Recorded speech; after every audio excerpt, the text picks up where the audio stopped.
ವೀಕ್ಷಕರೇ, ಕನ್ನಡದ ನಟಿ ಮತ್ತು ಕನ್ನಡದ ಕಿರುತೆರೆ ನಟಿ ವಾಣಿಶ್ರೀ ಅವರು ಸಾಮಾನ್ಯವಾಗಿ ಎಲ್ಲರಿಗೂ ಚಿರಪರಿಚಿತ ಅಂತ ಹೇಳಬಹುದು.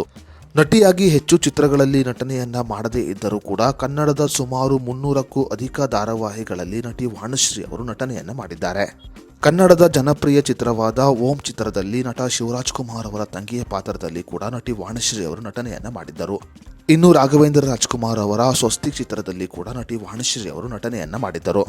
90ರ ದಶಕದಲ್ಲಿಯೇ ನಟಿ ವಾಣಿಶ್ರೀ ಅವರು ಕನ್ನಡ ಸಿನಿಮಾಗಳಲ್ಲಿ ಮಿಂಚಿದ್ದರು. ದೂರದರ್ಶನದ ಹಲವು ಧಾರಾವಾಹಿಗಳಲ್ಲಿ ಕೂಡ ನಟನೆಯನ್ನ ಮಾಡಿದ್ದಾರೆ. ಕನ್ನಡದ ಹಲವು ಚಿತ್ರಗಳು, ಹಲವು ಧಾರಾವಾಹಿಗಳಲ್ಲಿ ನಟನೆಯನ್ನ ಮಾಡಿರುವ ನಟಿ ವಾಣಿಶ್ರೀ ಅವರ ನಿಜವಾದ ಬದುಕಿನ ಕಥೆಯನ್ನ ಕೇಳಿದರೆ ನಿಮಗೂ ಕೂಡ ಬೇಸರವಾಗುತ್ತೆ. ನಟಿ ವಾಣಿಶ್ರೀ ಅವರು ತನ್ನ ಮದುವೆ ಹೇಗಾಯಿತು ಮತ್ತು ಮದುವೆಯ ನಂತರ ತಾನು ಅನುಭವಿಸಿದ ಸಮಸ್ಯೆಗಳ ಬಗ್ಗೆ ಈಗ ಮಾಧ್ಯಮದ ಮುಂದೆ ಮಾಹಿತಿಯನ್ನ ಹಂಚಿಕೊಂಡಿದ್ದಾರೆ. ನಾನಾ ರೀತಿಯ ಕನಸುಗಳನ್ನು ಹೊತ್ತು ಮದುವೆಯನ್ನ ಮಾಡಿಕೊಂಡಿದ್ದ ನಟಿ ವಾಣಿಶ್ರೀ ಅವರು ಮದುವೆಯಾದ ಕೆಲವೇ ತಿಂಗಳಲ್ಲಿ ಗಂಡನಿಂದ ದೂರವಾಗುತ್ತಾರೆ. ಹೌದು, ನಟಿ ವಾಣಿಶ್ರೀ ಅವರು ಗರ್ಭಿಣಿಯಾಗಿದ್ದಾಗಲೇ ಗಂಡನಿಂದ ದೂರವಾಗಿದ್ದಾರೆ. ನಿಜ ಹೇಳಬೇಕು ಅಂದರೆ ನಟಿ ವಾಣಿಶ್ರೀ ಅವರು ಗಂಡನಿಂದ ದೂರವಾಗಿ ಸುಮಾರು 21 ವರ್ಷಗಳೇ ಕಳೆದಿದೆ. ನಟಿ ವಾಣಿಶ್ರೀ ಅವರಿಗೆ ಒಬ್ಬಳು ಮಗಳು ಇದ್ದು ಅವಳ ಹೆಸರು ಖುಷಿ. ಅವಳಿಗೆ ಈಗ 21 ವರ್ಷ. ಯಾವುದಕ್ಕೂ ಜಗ್ಗದ, ಯಾರ ಮಾತಿಗೂ ತಲೆ ಕೆಡಿಸಿಕೊಳ್ಳದ ನಟಿ ವಾಣಿಶ್ರೀ ಅವರು ತಾನಾಯಿತು ತನ್ನ ಕೆಲಸವಾಯಿತು ಅಂತ ಬಹಳ ಖುಷಿಯಿಂದ ಮಗಳ ಜೊತೆ ಜೀವನವನ್ನ ಮಾಡುತ್ತಿದ್ದಾರೆ. ನಟಿ ವಾಣಿಶ್ರೀ ಅವರ ಈ ಧೈರ್ಯ ಮತ್ತು ಆತ್ಮಸ್ಥೈರ್ಯಕ್ಕೆ ಅವರ ಜೀವನದಲ್ಲಿ ಆದ ಘಟನೆಗಳೇ ಸಾಕ್ಷಿಯಾಗಿದೆ. ಗಂಡನಿಂದ ದೂರವಾದ ನಂತರ ನಟಿ ವಾಣಿಶ್ರೀ ಅವರು ಸ್ವತಂತ್ರ ಮಹಿಳೆಯಾಗಿ ತನ್ನದೇ ಆದ ಫ್ಯಾಷನ್ ಡಿಸೈನಿಂಗ್ ಕೆಲಸವನ್ನ ಆರಂಭ ಮಾಡುತ್ತಾರೆ. ಗಂಡನಿಂದ ದೂರವಾದ ನಂತರ ಯಾರ ಪ್ರೀತಿಗೂ ಬೀಳದ ನಟಿ ವಾಣಿಶ್ರೀ ಅವರು ತಾವಾಯಿತು ತಮ್ಮ ಕೆಲಸವಾಯಿತು ತಮ್ಮ ಮಗಳ ಜೊತೆ ಖುಷಿಯಿಂದ ಜೀವನವನ್ನ ಮಾಡುತ್ತಿದ್ದಾರೆ. ವಾಣಿಶ್ರೀ ಅವರಿಗೆ 5 ತಿಂಗಳು ಆಗಿದ್ದಾಗ ಗಂಡನ ನಿಜರೂಪ ಅವರ ಬೆಳಕಿಗೆ ಬಂದಿರುತ್ತೆ.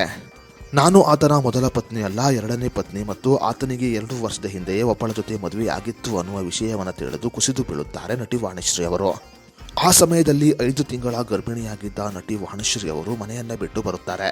ಮನೆಯಿಂದ ಬರುವಾಗ ಯಾವುದೇ ಆಭರಣ ಮತ್ತು ಹಣವನ್ನು ಕೂಡ ತೆಗೆದುಕೊಂಡು ಬರುವುದಿಲ್ಲ. ಏಕಾಏಕಿ ಮನೆಯಿಂದ ಹೊರಗೆ ಬರುತ್ತಾರೆ. ಇನ್ನು ಖುಷಿ ಹುಟ್ಟಿದ ಕೆಲವು ಸಮಯದ ನಂತರ ಒಮ್ಮೆ ರೆಸ್ಟೋರೆಂಟ್ಗೆ ಹೋದಾಗ ಆತನನ್ನ ವಾಣಿಶ್ರೀ ಅವರು ನೋಡಿದ್ದಾರೆ. ಆ ಸಮಯದಲ್ಲಿ ಖುಷಿ 2ನೇ ತರಗತಿಯಲ್ಲಿ ವ್ಯಾಸಂಗವನ್ನ ಮಾಡುತ್ತಿದ್ದಳು.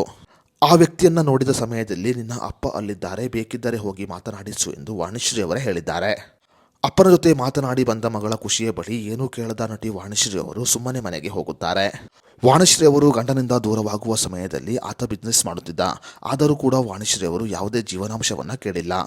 ಗಂಡನಿಂದ ದೂರವಾದ ನಂತರ ನಾನಾ ರೀತಿಯಲ್ಲಿ ಸಮಸ್ಯೆಯನ್ನ ಅನುಭವಿಸಿದ ನಟಿ ವಾಣಿಶ್ರೀ ಅವರು ಈಗ ಖುಷಿಯಿಂದ ಮಗಳ ಜೊತೆ ಜೀವನವನ್ನ ಮಾಡುತ್ತಿದ್ದಾರೆ.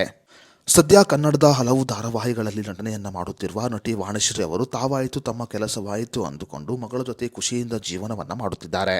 ಕನ್ನಡದ ಖ್ಯಾತ ನಟಿ ವಾಣಿಶ್ರೀ ಅವರ ನಟನೆ ಹೇಗಿದೆ ಅನ್ನೋದರ ಬಗ್ಗೆ ನಿಮ್ಮ ಅನಿಸಿಕೆ, ಅಭಿಪ್ರಾಯವನ್ನು ನಮಗೆ ಕಮೆಂಟ್ ಬಾಕ್ಸ್ನಲ್ಲಿ ತಿಳಿಸಿ.